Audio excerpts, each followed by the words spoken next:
نماز عشاء کے فضائل۔ حضرت سیدنا ابو ہریرہ رضی اللہ تعالیٰ عنہ سے روایت ہے، تاجدار مدینہ صلی اللہ علیہ وآلہ وسلم کا فرمان عبرت نشان ہے، سب نمازوں میں زیادہ گراں یعنی بوجھ والی منافقوں پر نماز عشاء و فجر ہے،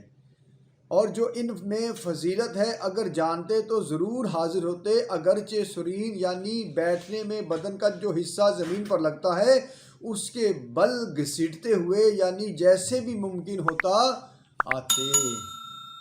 حضرت مفتی احمد یار خان رحمۃ اللہ علیہ اس حدیث پاک کی شرح میں لکھتے ہیں، کیونکہ منافق صرف دکھاوے کے لیے نماز پڑھتے ہیں اور وقتوں میں تو خیر جیسے تیسے پڑھ لیتے ہیں، مگر عشاء کے وقت نیند کا غلبہ، فجر کے وقت نیند کی لذت انہیں مست کر دیتی ہے، اخلاص و عشق تمام مشکلوں کو حل کرتے ہیں، وہ ان میں سے نہیں، لہٰذا یہ دو نمازیں انہیں بہت گراں یعنی بہت بڑا بوجھ معلوم ہوتی ہیں۔ اس سے معلوم ہوا کہ جو مسلمان ان دو نمازوں میں سستی کرے وہ منافقوں کے سے کام کرتا ہے۔ تابعی بزرگ حضرت سیدنا سعید بن مسیب رحمۃ اللہ علیہ سے مروی ہے کہ سرور دو جہان صلی اللہ تعالی علیہ وآلہ وسلم کا فرمان عبرت نشان ہے، ہمارے اور منافقین کے درمیان علامت یعنی پہچان عشاء و فجر کی نماز میں حاضر ہونا ہے، کیونکہ منافقین ان نمازوں میں آنے کی طاقت نہیں رکھتے۔ حضرت علامہ عبد الرؤف مناوی رحمۃ اللہ علیہ لکھتے ہیں، اس حدیث میں بیان کردہ منافق سے مراد دور رسالت کے بدترین کفار نہیں ہیں جو خود کو جھوٹ موٹ مسلمان ظاہر کرتے تھے مگر دل سے کافر تھے، بلکہ یہاں مراد منافق عملی ہے جو کہ حقیقت میں مسلمان ہے۔ حدیث کے اس حصے منافقین ان نمازوں میں آنے کی طاقت نہیں رکھتے سے مراد ہم ان نمازوں کو چستی کے ساتھ اور خوشی خوشی ادا کرتے ہیں، ہمیں ان دونوں نمازوں کو باجماعت ادا کرنے کے لیے مسجد آنے میں کوئی مشقت نہیں ہوتی، جبکہ منافقین پر یہ نمازیں بھاری ہیں، اس لیے وہ انہیں بشاشت یعنی خوشی اور چستی کے ساتھ ادا کرنے کی طاقت نہیں رکھتے۔ آگے چل کر فرماتے ہیں، واضح رہے کہ منافق عملی عبادت قائم کرنے کے لیے نہیں بلکہ عادت کی وجہ سے نماز پڑھتا ہے، اور چونکہ اس کا نفس نماز پڑھنے کو ناپسند کرتا ہے اس لیے وہ سب کے ساتھ نہیں بلکہ اپنے گھر میں تنہا نماز پڑھتا ہے۔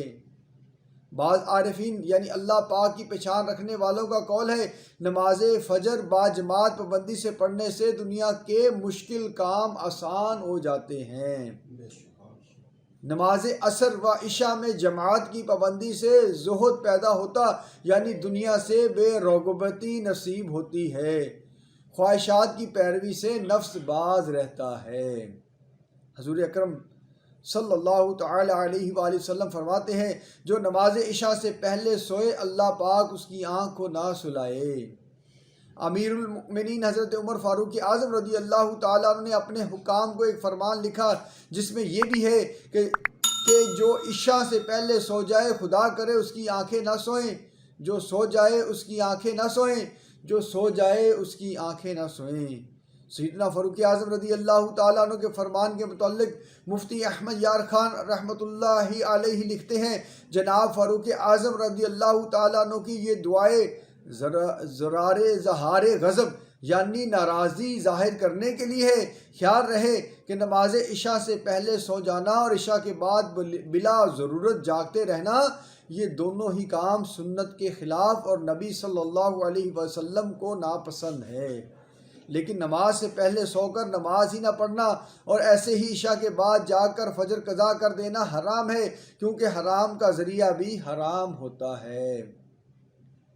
بہار شریعت میں ہے دن کے ابتدائی حصے میں سونا یا مغرب و عشاء کے درمیان میں سونا مکروہ ہے۔ اب عشاء کے بعد ہم نے پڑھا کہ منع کیا گیا جاگنے کو، لیکن کچھ باتیں ایسی ہیں جس میں اجازت ہے، اس میں 3 باتیں ہیں۔ نمبر 1، علمی گفتگو، کسی مسئلہ پر پوچھنا یا اس کا جواب دینا یا اس کی تحقیق و تفتیش کرنا، اس قسم کی گفتگو سونے سے افضل ہے۔ نمبر 2، جھوٹے قصے کہانی کہنا، مسخرہ پن اور ہنسی مذاق کی باتیں کرنا یہ مکروہ ہے۔ مؤانست کی بات چیت کرنا جیسے میاں بیوی میں یا مہمان سے اس کے انس کے لیے کلام کرنا، یہ جائز ہے اس قسم کی باتیں کرے تو آخر میں ذکر الہی میں مشغول ہو جائے اور تسبیح و استغفار پر کلام کا خاتمہ ہونا چاہیے۔ تو پانچوں نمازوں کا پابند کر دے، پے مصطفیٰ ہم کو جنت میں گھر کر دے، آمین بجاہ النبی الامین صلی اللہ تعالی علیہ وآلہ وسلم۔ بسم اللہ الرحمن الرحیم، الحمد للہ رب العالمین، الصلاۃ والسلام علیک یا رسول اللہ یا رب مصطفیٰ عز و جل و صلی اللہ تعالی علیہ وآلہ وسلم بطفیل مصطفیٰ صلی اللہ تعالی علیہ وآلہ وسلم۔ جو کچھ درس ہوا اسے یاد رکھنے سے دوسروں تک پہنچانے، اس پر عمل کرنے کی سعادت عطا فرما۔ اے اللہ پاک ہماری، ہمارے ماں باپ کی اور ساری امت کی کامل مغفرت فرما۔ اے اللہ پاک ہمیں نیک بنا، ہمارے گھر والوں کو نیک بنا، درس کی غلطیاں اور تمام گناہوں کو معاف فرما، نیکی کا جذبہ عطا فرما۔ اے اللہ پاک 5 وقت کی نماز تکبیر اللہ کے ساتھ پہلی صف میں مسجد میں ادا کرنے کی ہمت توفیق سعادتیں عطا فرما۔ کہتے رہتے ہیں دعا کے واسطے بندے تیرے، کر دے پوری آرزو ہر بے کسو مجبور کی، جب دمے واپسی ہو یا اللہ نگاہوں میں جلوائے مصطفیٰ صلی اللہ تعالی علیہ وآلہ وسلم، لب پہ ہو لا الہ الا اللہ محمد رسول اللہ صلی اللہ تعالی علیہ وآلہ وسلم۔